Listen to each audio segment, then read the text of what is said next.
All right. I don't know.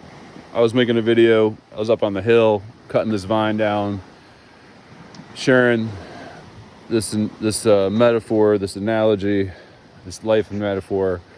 And apparently, I don't know how long I've been recording, but the video wasn't going. Maybe it stopped in all the chaos getting up and down the hill at some point. But before I put this vine on the fire, I wanted to show you guys this vine that I was talking about here and see how long it is. Okay, and I had to pull this with all almost 200 pounds of my weight to get it down out of a tree, because this thing, unlike a tree, doesn't grow towards the sun on its own strength. This thing will climb up and utilize the strength of the trees around it, and in doing so steal resources for them, even choke the life out of them if they're not established enough, deeply rooted, or thick enough. They have a thick enough trunk. Look at this thing. It ends here. 1, 2, 3, 4, 5, 6, 7, 8, 9, 10, 11, 12, 13, 14, 15, 16, 17, 18 strides long. Now, I was talking in my last video, I was talking about men and women. But specifically, I was talking about women and how they work. A good woman and a bad woman.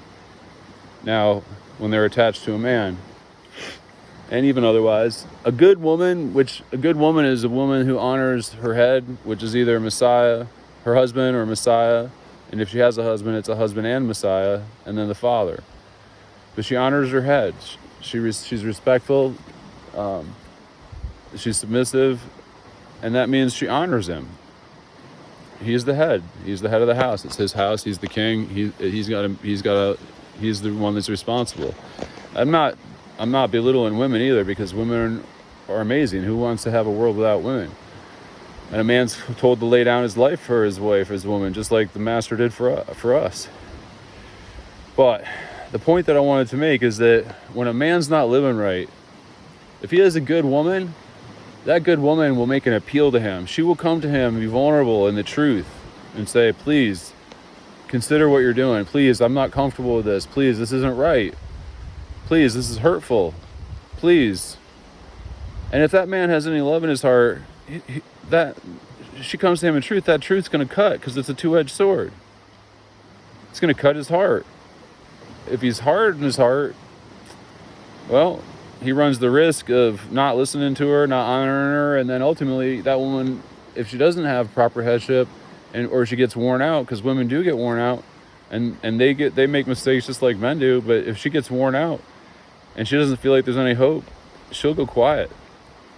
When a woman goes quiet like that and doesn't speak or stand up for what's true or good, in my experience, that's when a woman's contemplating and strategizing her exit strategy from the situation, because she sees that her investment is not going anywhere and she can't make a difference.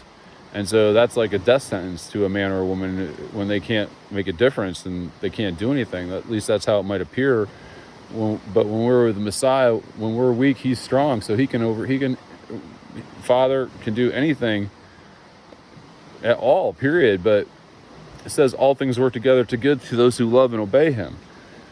So my point being is that a good woman will speak the truth. She'll be vulnerable. She will try to hold her husband accountable to the truth in love.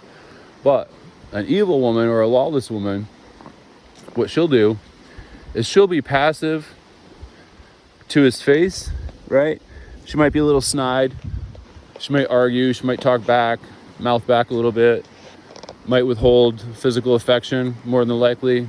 Won't be giving him that loving, right? She will punish him, and she will be subservient, not submissive. She will undermine him.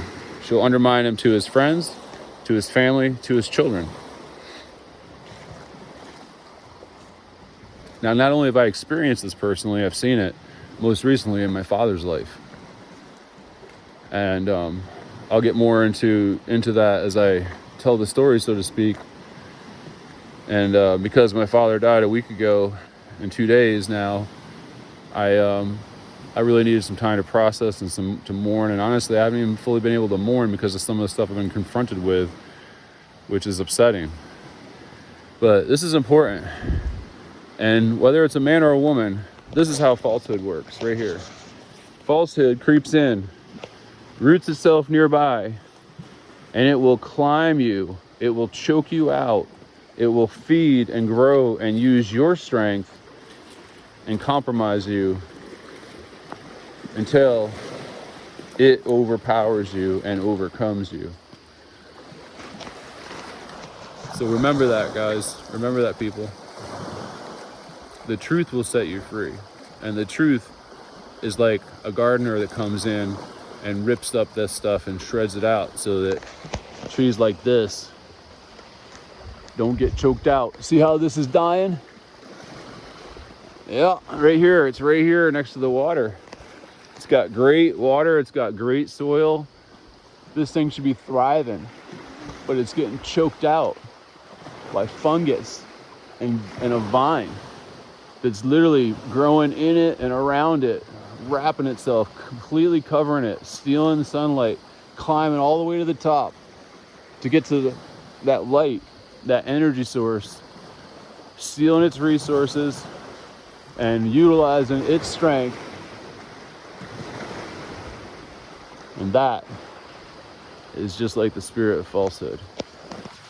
I hope these words and this picture of the vine and how it chokes out life around it is meaningful to you. Love and respect. All the glory to the Most High Yah and His Son. Together they're a rock. Father and Son sharing one house of truth. I hope this truth is a blessing to you. Love and respect always.